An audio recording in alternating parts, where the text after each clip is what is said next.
The Midlands has been the source of much of Britain's energy. Now it will guide the world into a future of clean electricity.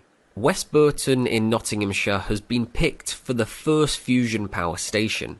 Ben Bradley is the leader of the county council and a local MP. Colleagues in Parliament in particular have been messaging me in the last few days where their area has been on the shortlist and how disappointed they are to have missed out on it. So, we're delighted to have it here, and it has a huge impact on the local community too, with skills and jobs and opportunities for the future.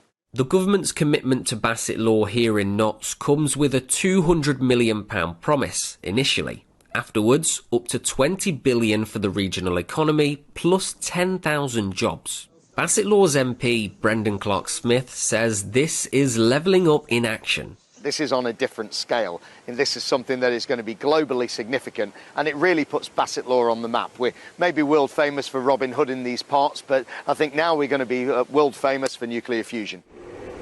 Fusion technology copies the reaction that powers the sun. Scientists have studied it for decades, and this leap forward could help humanity leave fossil fuels in the past. High quality employment and growth in this region. Ian is chief exec of the UK Atomic Energy Authority. It's sustainable, it's continuous, you don't wait for the wind to blow and the sun to shine.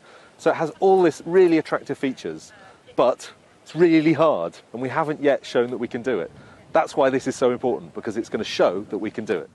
These cooling towers have been on Nottinghamshire's skyline for 60 years. People have built their homes and their families around them. Soon they'll be demolished, yet the promise of nuclear fusion means that for many years to come, the mass production of energy will continue to play a role in the life of people who live here. Dave has lived in the village next to West Burton for 20 years.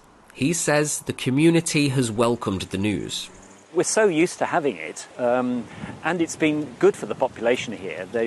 Many of the residents actually work at EDF, and I'm sure many of them will continue with their children to work in the new projects. The world is caught in an energy crisis.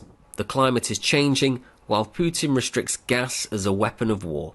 Fusion is still firmly in the future. This site won't open until 2040. But it puts Britain at the spark of a new industrial revolution. Will Hollis for GB News in Bassetlaw.